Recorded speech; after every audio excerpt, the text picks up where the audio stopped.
Hello, everybody, and welcome. We are thrilled to be here at Balticon, and tonight's panel is doing resurrection right.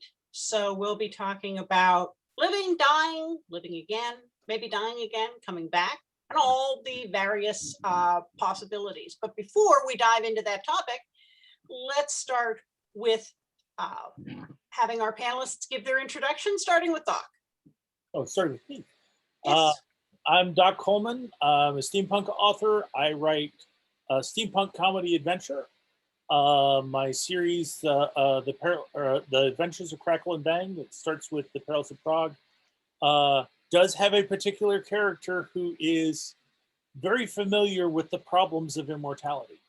And as I've continued to work on this series, I've found that for some reason, characters finding different methods to achieve immortality keep creeping into my writing. So I'm taking at this a less of a resurrection look than more of, what does it really mean to be immortal? All right, Ada. Muted again, Ada. The system keeps auto-muting me because I didn't have time to get it off of the audio settings that are used for the concert that was right before this, but sorry about that. My name is Ada Palmer. I am a historian. I look a lot at the history of European literature, religion, and especially radical thought in the Renaissance and Enlightenment, but I'm also the author of science fiction and fantasy things, including the Terra Ignota series from Tor Books, which uses a lot of literary but also science fictional elements. And the new pieces that I'm working on are mostly Viking mythology focused, both musical and a new novel series that's focused on Viking myth. But it means that I've looked a lot at resurrection in literature. I've used it in my work, but I've also looked at the way it's discussed in historical literature. Great, thank you. And Daniel? Hi, I'm Daniel M. Ford. I'm a fantasy and mystery novelist, originally from Baltimore. I wrote the Paladin trilogy, and which does feature resurrection, although a lot of my readers don't. I appear to have been too subtle about it, and readers tell me they didn't notice it. And a mystery series called the Jack Dixon Mysteries. And my next book should be coming out next year from Tor Books, a new trilogy called The Warden. So. Great. And I'm Gail Z. Martin and Morgan Bryce. As Gail, I write epic fantasy, urban fantasy, post-apocalyptic, near future post-apocalyptic fiction, and more. As Morgan, I write urban fantasy, male paranormal romance. My first series, the Chronicles of the Necromancer, has a main character who is a necromancer and a good guy. So there's lots of death and resurrection there. And all of my series tend to feature necromancers, vampires, other creatures of the undead. So we go back and forth across that line quite a bit. I'm also a huge supernatural fan, and nobody dies and comes back more than the Winchester brothers. So let's look at the topic of both resurrection and death, because you can't really resurrect until you've died. And the title of the panel is Doing Resurrection Right. So let's start off with, how do you do resurrection wrong? Daniel? Geez. I feel like I can think of some times where the explanation itself is really silly. If I can dip into comics for a second, for a while, every time Wolverine died, he had to fight the Angel of Death. And the Angel of Death if the Angel of Death defeated him, Wolverine would die, but Wolverine kept fighting and defeating the Angel of Death, so he had to come back. Which just, why would that be your explanation? But I guess outside of the explanation being sort of silly, it would be sometimes it just feels unearned that, we brought this character back because fans wanted this character back. I think of, or because the characters really wanted this character back. I feel like when Wolfgar came back one time in the Driss Do'Urden novels, he'd been dead for years and years, and then just out of the blue, bang, he was back. And I still don't know why or how. Yeah, and I gotta say, that's the worst kind of resurrection. And it's like, oh, you know this person who was dead? They're alive again. We don't know either, but here they are. New adventures go on. It's like that's really unearned. And I have to admit, the comics have been some of the worst. For it's like, you know, we didn't like this character, so we killed him off. We gave him a great death, and a while later they became a fan favorite. So we came up with this convoluted reasoning for why they're coming back. And So, And of course, you know, that happens in superhero movies as well, and many others. Go ahead, Ada.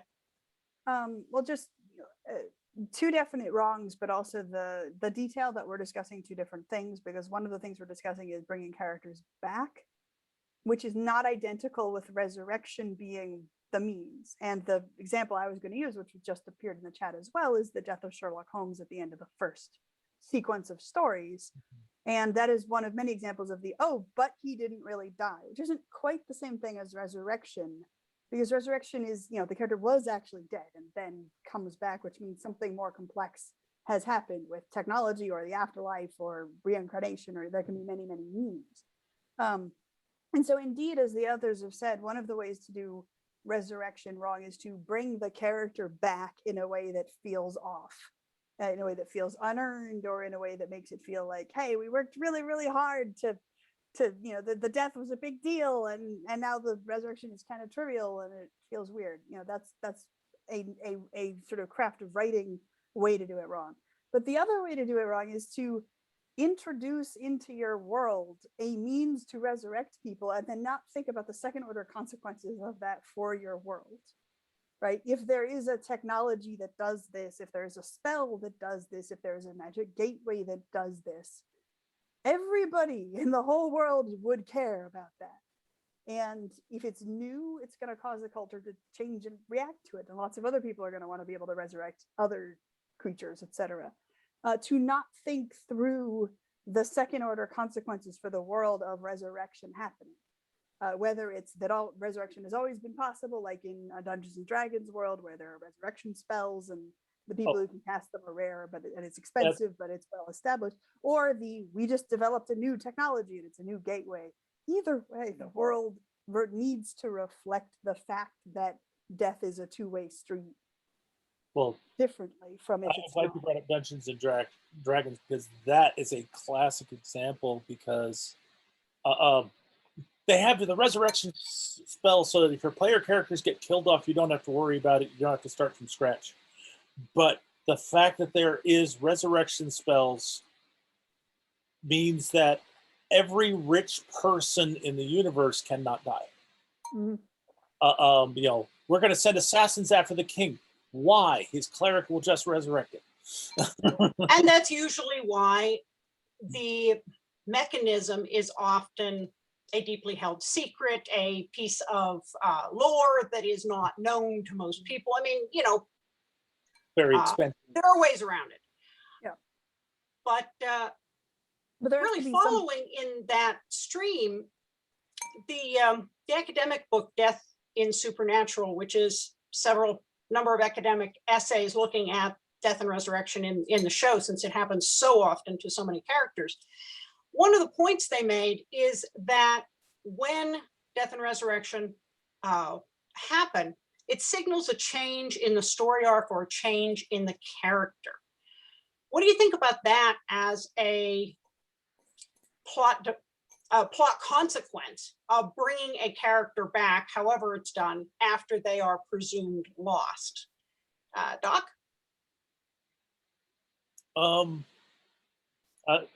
I got lost for a second because you mentioned Supernatural and the fact that at one point in the show they did come out and say, yeah, you know, what you don't see in the show is that Sam and Dean have died a lot more times, and the angels just said, all right, we're going to run back time and let them have a do-over. There's actually a Venn diagram to keep track of who died more than who. But for the ones that we saw, they tended to, those deaths and resurrections tended to change the arc or change the character. Have you seen that used in written fiction, or have you used that? And what do you think? Well, there's there's two basic ways of changing the character because they've died.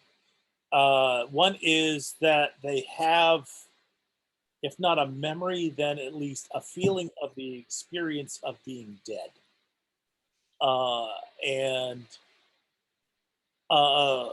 it changes the way that they look at the universe. And probably a good example of that is more contemporaneously is in the Marvel Cinematic Universe with the blip and all the people who blipped out for 5 years. And they don't remember being dead, but the world has suddenly changed around them. And now they're having to deal with a new world, and they're having to deal with the fact that so many people in their lives have moved on 5 years without them. One of the things that's interesting when we look at the Marvel or DC or other multiverses, and in this I also include Arthuriana, that have many authors, is that in a sense, an individual death and resurrection has trouble having as much impact in that story as elsewhere, because many different authors have different things they want to be focusing on, which may or may not connect back to resurrection. Resurrection is so heavy. It's such a big plot point that it's very difficult to have it be dealt with seriously while doing other things, which is why in all of these multiverses, including in classic Arthuriana from the late Middle Ages and Renaissance, you get very inconsistent how much the resurrection is actually there or discussed. And sometimes it'll be the center of a piece of story, and sometimes it'll be a totally reshaping of a character, but then a different person will write that character who isn't interested in that aspect, and that will fade away. And in parallel to that, it's often not just a changing moment for the character, but a changing moment for the world, right? This has happened. It's a big deal. The whole world changes. All the other people react around it, or not. Or we just wanted to bring Squirrel Girl back, and so we did, and there isn't a large cultural impact. So that it can be a giant weight at the middle of your narrative, or it can be a change for the character. And what I found over time is that I love metaphysics, and so dealing with a world facing resurrection having happened is like one of my favorite things. I can deal okay with when the writer decides they don't want to have the world change. They want it to be secret. They're just interested in having the character back. I've grown patient with that, but very impatient with when the world like knows about it, but the world doesn't react to it. Earth grinding on as if nothing has happened when everybody hears that somebody has actually been to the afterlife and back is just off in the way that, in a different way from when, well, of course, it depends on everybody knowing that. If it is something that is secret, if it's kept secret, then it's then it's fine. But when it becomes public, it becomes odd. Definitely, Daniel. Yeah, I guess I'm thinking about my own fantasy trilogy, the Paladin trilogy, where a character does die in the second book and is resurrected at the very end. And I thought, again, I said at the beginning, I thought I was pretty explicit about it. But it was very definitely kept a secret, like even from people in the immediate vicinity, other people did their best to hide the fact that this character was dead. And he didn't even really talk about it, just kind of like, well, you seemed dead for 3 days. But such and such character insisted we not tell anybody. At any rate, so it didn't change the world, but he came back with a sense of, I am on borrowed time. I know that the amount of time I have now is very limited, and I have to take sort of more direct action and more action than I thought I was going to have to secure the goals I am after, because the resurrection for him was limited. It was, this time is going to run out. You have to do something with it right now. That sort of changed his attitude and his outlook on a lot of things. Oh, go ahead. Go ahead. Oh, no, I was just looking for a way to wrap up. So you go ahead. That's okay. fine. Well, I want to come back to one of the things that Doc touched on, and I think everybody kind of touched on in this round, which was the consequences. Now, if you have something like the Thanos snap, where obviously this is a public event, half the world just went away and came back. That isn't going to be a secret. Or if you have the situation where it's a secret, it's a limited number, maybe just one person coming back. The cost and the change. What is the cost to bring the person back, either in lives expended or consequences of the spell that's worked? And then what is the change, not just in the person who comes back, but the change of the people around them? So if you've lost somebody and they've been gone for years and now they're suddenly back, is that a blessing or an inconvenience if you've moved on with your life? Are you thrilled to see that person back if you've remarried? What happens then? You just got the kids out of grief counseling and now mommy's back again. What are some of the costs of doing resurrection or return? And what are the consequences for the newly resurrected and the people around them? Daniel? Oh, geez, there's a lot in that question, and I'm struggling to think of a handy example. Cost for the person, if I can hone in on that part of the question. I'm going to think about comics again, and I'm going to think about a resurrection in comics I really like, which when Oliver Queen, Green Arrow, came back from the dead in the Quiver series, where somebody had like resurrected a fake Oliver Queen and was using Green Arrow, sort of running around in the world as a husk, and the real sort of Oliver Queen soul in the afterlife did not want to come back. He had no interest in it, and he had to be talked into it because people that he cared about were going to be harmed by the fact that he wouldn't, right? He was like, I died a hero, I saved the world, I'm done. Like, I did all this, I did the superhero thing for 20 years, it's over. I want to be done with it. I don't want to come back and throw myself back into this. But if he didn't, people that he cared about were going to be harmed by the fake Oliver Queen. And that, I really like that he, there are people that character loves enough that he gave up eternity, that he gave up an eternal reward for them. Mm-hmm. Ada? Postponed, at least. Yeah, I mean, there are a Yeah. couple of different examples that you're making me think of. It's funny though, my mind isn't going to cost as much as different interesting ones. One important element which Daniel just touched on is the resurrection is very different when there is an afterlife and the person was in a place interacting with people and comes back with information about that world, because then it becomes also sort of first contact with another planet, as well as being a resurrection. And so you have interesting instances like the little throwaway detail in Superman Red Sun, when we're talking about the future of Earth, and that one person will be the first necronaut, the first person to land in the afterlife, like being an astronaut, but because it's a place, and if it exists, technology can get you there.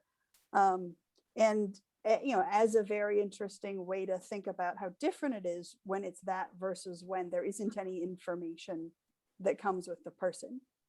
Because when you do have two-way paths to it and it's a world, it becomes a focus of political negotiation. So for example, there's a very powerful moment late in the Earth X Universe X sequence where Loki, this is Marvel, has been trying desperately to persuade people that there's a threat and nobody will believe him. And so he says, fine, and then kills himself and goes to the afterlife and works on persuading them.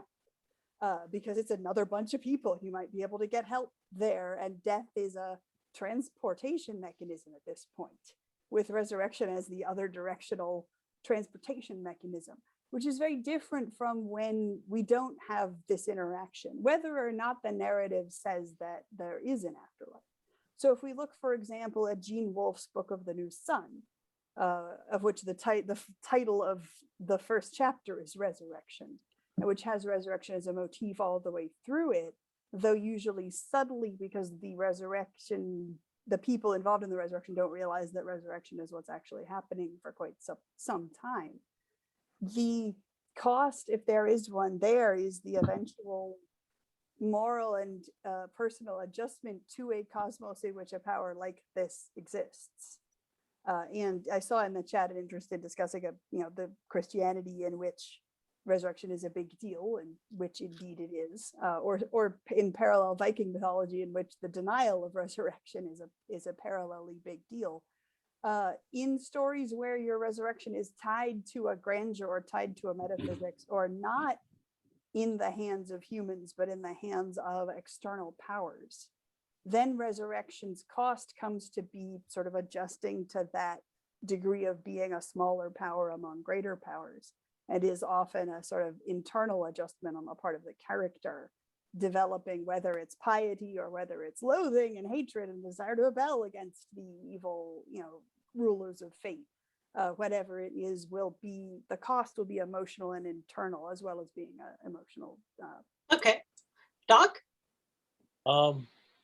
I feel like whatever I'm going to say is going to pale in comparison to that. But I've been noticing that several folks have been talking about Buffy, the Vampire Slayer, in the chat. And it occurs to me that one of the things that most people forget is that Buffy died twice.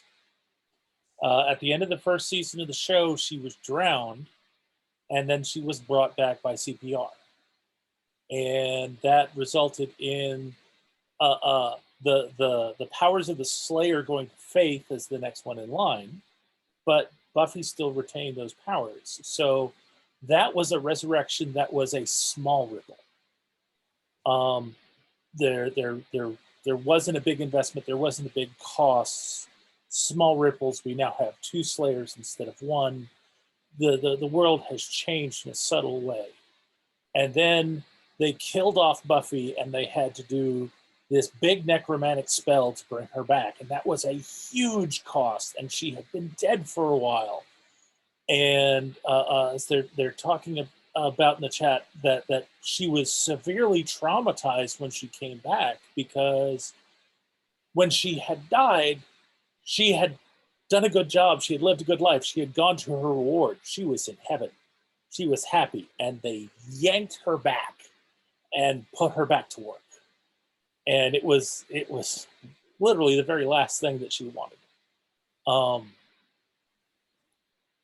And so that was a huge cost in terms of magic and resources and emotional and spiritual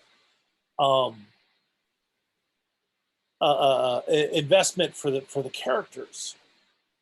And you really have to think, why is this person so important? Why are they so necessary that you can't just let them be dead? Well, and looking at the many deaths and resurrections in Supernatural, Sam is murdered, so Dean sells his soul to get him back. But that means then Dean is going to hell in a year, and he never really thinks about what that means for Sam being left behind. Angels drag Dean out of hell, and now we have the whole apocalypse, and Sam ends up throwing himself into the pit to cage Lucifer again, and on and on. We have Dean in purgatory and coming back. We have multiple deaths after that, and other characters who are brought back as well.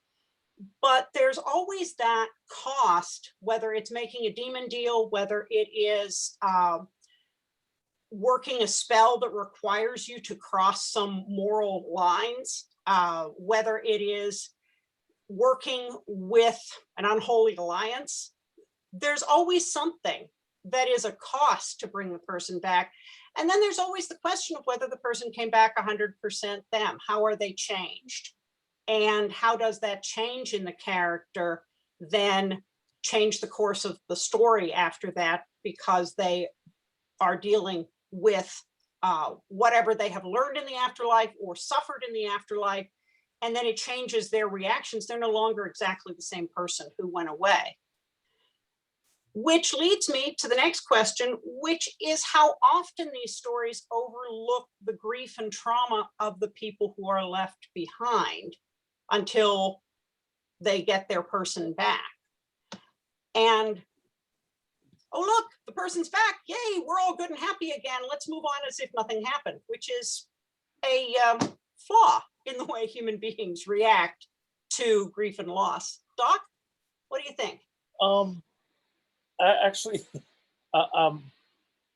you are right that it is overlooked a lot, but we've been talking a lot about resurrection as a spiritual thing, And the thing is, there's also a lot of stuff out there about resurrection as a technological process. That if you accept the idea that there's no such thing as a soul, that we are all the product of the information that we collect through our experiences, then that information can be copied from our brains and moved into other vessels, and can be stored for a period of time and then put back. And there's a Netflix series whose name is eluding me, that was all about this, where they replace a vertebrae in your neck. Thank you, Altered Carbon. That was it. They replace a vertebrae in your neck with a drive that records all of your experiences, so that if you get killed, your knowledge is recorded, and they can upload you into a new body. Or they can upload you into multiple bodies at the same time. And that gives you resurrection as a commodity. As long as you can not have the same problem of taking a picture of a picture of a picture and have the degeneration of multiple copies. They did not deal with that so much as they dealt with the ethical ethical implications of having multiple copies of the same person running around. That was one of their major taboos left in that world, was having multiple copies of a person, because then you can never say what's the gold copy. And after a while, they're no longer the same person. Yeah. As I start to gather up different experiences, then they're definitely not the same person. Mm-hmm. Ada? Well, in a parallel direction, there's a very good short, an obscure anime called Kaiba, which deals with the similar situation in which there's a technology to encapsulate your memories and psyche that can then be put into another body, which then deals interestingly with two factors. One, bodies then become a commodity, because if you can move yourself into a different body, people can then give money for your body. And we see a lot of impoverished districts where everybody has had to sell their original body, and one family is sharing one body between the 7 of them, and that kind of thing. But it also deals with, then you have 2 different levels of murder. The murder that is killing a body that somebody is in, but the capsule is there, they can be resurrected, and the murder that is destroying the capsule or destroying that uncommon thing, a person who hasn't used the capsule yet. There's a very powerful depiction of the police, trivially shooting people, and then discovering that one of them wasn't in a capsule, and being horrified that they had killed somebody, because they were used to only killing bodies and not killing the essences inside. So just another example of how you can have nearly costless resurrection, but then that becomes intrinsic to the fabric of your culture and changes everything about its culture commodity. What is a family? How long do relationships last, etc. Okay, Daniel? If we're talking about technological resurrection, I'm thinking about Dune and the Bene Tleilax, that where it's cloning, but they have a genetic memory, so that instead of the clones getting a little bit worse, they actually get a little bit better each time. When a golem comes back, they have all the memories they have of all their past lives, and so eventually you have this Duncan, Idaho golem he's been cloned hundreds and hundreds and hundreds and hundreds of times, and has gained all these skill sets, and maybe turns out to be sort of the actual savior that the galaxy has been waiting for because of it. Because he has the experience now of thousands of years and thousands of lifetimes. Yeah, I mean, a lot of different ways to come at it. Yeah. Now, I am intrigued by one of the questions here, which is for religions that deal with the afterlife and that broker supposedly one way to get there, what does any kind of resurrection that is widely known change? Because whether you're coming back through technology or whether you're coming back through magic, the gatekeepers no longer have a monopoly. And Well, unless the gatekeeper was what let you back. yes, In yes. the vast majority of narratives, both in fiction and in historical literature, that have resurrection and religion being tied to resurrection, and an afterlife which is tied to religion, because you can have an afterlife that isn't tied to religion, like the Marvel afterlife, which is tied to, you know, a bunch of stuff, but it's not the religion of people. They're not really worshiping this thing. It's pretty much always the resurrection is either done by the same powers that govern all of this, or an active rebellion against the same power that does all of this. Those are the two models you usually see. What does So it it's do very to a common for society there if it isn't? if it isn't what? If it isn't which? those religious gatekeepers aren't also the gatekeepers to this new form of resurrection, what does that change in a society and its beliefs and individuals' beliefs and all of the ways that that intertwines through people's lives? So there's two very different circumstances in which you have to answer that.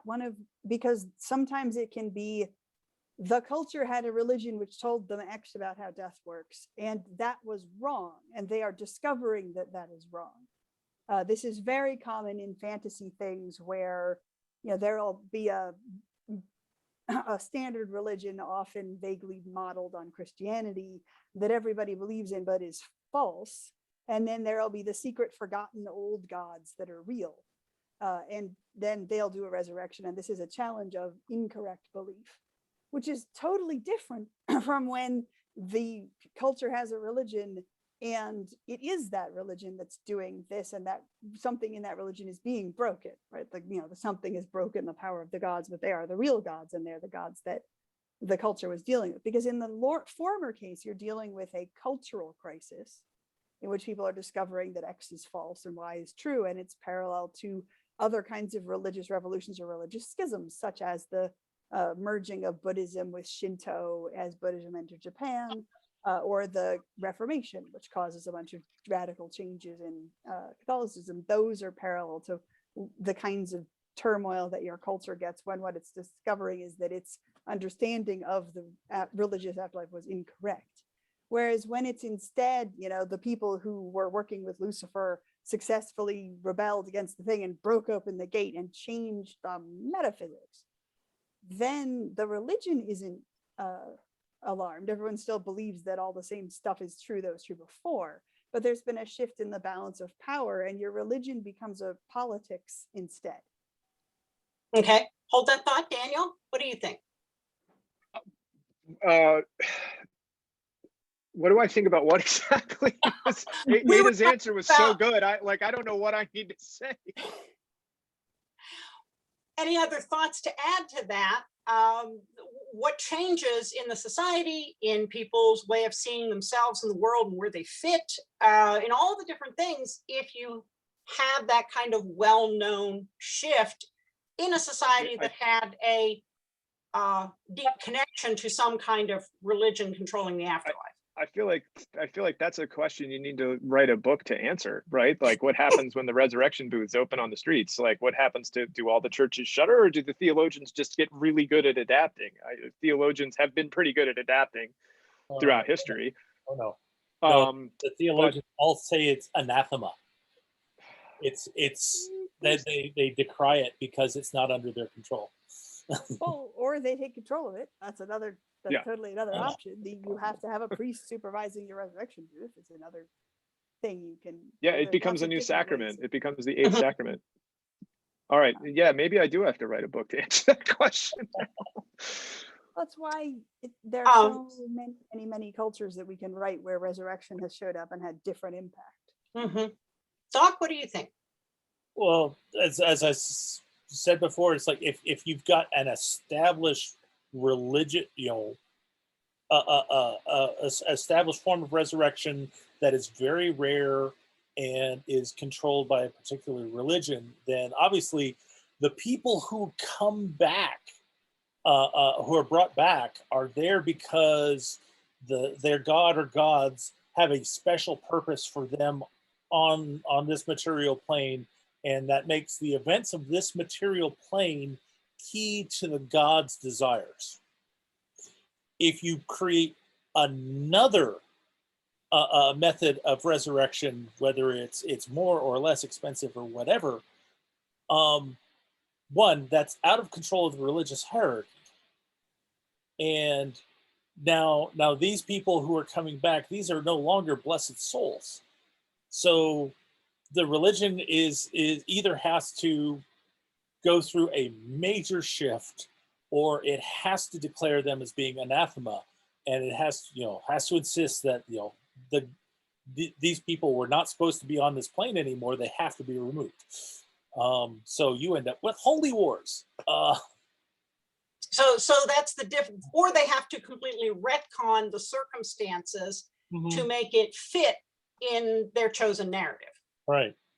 Well, or Unless their there are chosen too many narrative has room people to for do it that. already. I'm sorry, what'd you say, Ida? Or their chosen narrative has room in it for it already, which also happens sometimes. And in addition to religion, another thing that has to kind of turn upside down is often law. Because so much of law is set up assuming that you die and then we do this with your property and you don't exist, etc.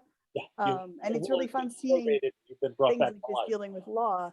Max Gladstone's craft sequence deals with this. There's also the brilliant bit in Kurt Busiek's Astro City, which is a comic book commentary on Marvel and DC type multiverses, where we look at the lawyers who deal with superheroes dying and coming back all the time, and this creating precedent for people dying and coming back all the time, and then legal precedents created for superheroes being used in deceptive ways to manipulate inheritance law for non-superheroes, because you've already got precedent on the book for the dead person retaining the rights to the thing. And just that lots of areas of law, as well as religion, as well as education or voting or who knows what, have to be rethought when you have widespread or frequent resurrection, as opposed to single incident or rare incident resurrection. Actually, the interesting thought is the idea of, okay, you died, we probated your will, the old person, all their stuff is gone, it's been given away. Yes, you're alive now, but you're penniless, so you end up with the home for indigent superheroes, because they have no place to live now, they have no money. Which What is something about that the- you also sometimes see sci-fi do with cryogenics, the people who freeze themselves because they have a disease and they're waiting hundreds of years until it gets cured. This is done in Cowboy Bebop, for example, and is a very parallel being brought back in a different world. And another element of resurrection is what happens when you bring back not somebody who died today or a week ago or a month ago, but what happens when you bring back somebody who died 200 years ago? You have a different level of cultural clash. What happens when you bring back Alexander the Great? And he's interacting with modern times, and then we have all the historical and informational and culture clash elements to add to it. Which was always something very interesting in the way Doctor Who handled its regenerations, is you've got an essentially immortal being who dies, comes back as themselves, but not themselves. They are still the Doctor, but they are never the same Doctor. And toward the end there, toward some of the newer seasons, we've gotten a little more of a glimpse of maybe some of the toll that takes to be immortal and perennially regenerated. Thoughts on that wrinkle, Daniel? On the toll of perennially coming back, is that? Or I've never seen an episode of Doctor Who or Supernatural, so I'm kind of missing out on some of the context. I can think of Highlander, though, where they all seem to really greatly enjoy their immortality and coming back, and it's just they all adjust to it. They go open bank accounts and then come back as their great grandson later and pull it out. They have a grand old time. So sometimes it can be, it can just be fun, right? Which again, that's not really resurrection so much as they're just undying, and that is a key difference, right? If they actually die with their head chopped off, they're done. They're not coming back. No, I'm struggling to think of an example actually that fits this, to be perfectly honest. Okay, think about that. If you do, we'll come back to you, Doc. Sure. I'm a big Doctor Who fan, so one of the big problems with all those regenerations for Doctor Who is you lose this. You have all this experience, but you start to lose a sense of identity. You start to get the feeling that you're not sure who you are anymore. And in fact, after each regeneration, there is a period of time which gets longer and longer as the series continues, where you're trying to figure out, okay, I'm still the Doctor, but who am I? What kind of Doctor am I? What kind of a person am I now? But you've also got all of this experience behind you that makes you feel like you've seen everything and that there's nothing new under the sun. And while I know a number of people had issues with Jodie Whittaker becoming the new Doctor, one of the great things that they did with the series is that when the Doctor regenerated as a female, it was like, this is new. Everything is new again. And the Doctor was just overjoyed with that because finally had a new lease on life. Okay, Ada? I mean, the thing that my mind goes to in Doctor Who with Resurrection is the accumulation of the several different slightly incompatible afterlives that we've had information about and contact with. If we look back to the pact that Turlough made with the Black Guardian in the Key to Time sequence, and if we look at the dual pacts with the avatars of death and time that the Doctor and the Master made when they were little kids before they entered the Academy, which is in the audiobooks in between original Who and New Who. And a number of those details, we get these sort of glimpses of an afterlife. But then there's also the sort of afterlife within the singularity at the heart of the TARDIS power system that Omega is or is still trapped in. And so one of the things that's really neat in terms of risking death there is it's very clear that there is an afterlife, but that the afterlife itself is also dynamic and involved in a politics in which the Doctor is on a side and has made a pact and then betrayed that pact and made a second pact, and that there's multiple afterlives into which he's entered and returned. So it's a little on the John Constantine end of we're making these multiple contradictory pacts with contradictory supreme beings, and also sort of are the controller of this space in addition to being somebody who perennially almost goes but doesn't quite go to it. And so in that sense, we see resurrection less in the Doctor than in the Doctor's dynamic with figures like Omega and Rassilon and the Rani and the time manipulator brain that she creates. And I'm babbling about a lot too much of the original series, aren't I? But a lot of that is actually accumulated, and you get references to it with things like the Cloister Bell in the new series, but they aren't insisting on everyone knowing it. But to me, it's the interacting multiple different glimpses of slightly incompatible but simultaneously extant afterlives. Okay. That power that one. Well, believe it or not, folks, we are at the end of our time. I think we could spend multiple panels talking about all the different aspects of this, and it would be wonderful. But I want to give everybody a chance to go around very quickly, let people know where they can find you on social media. If you have a brand new book or one that is recent or upcoming, and everybody has about a minute. So Daniel?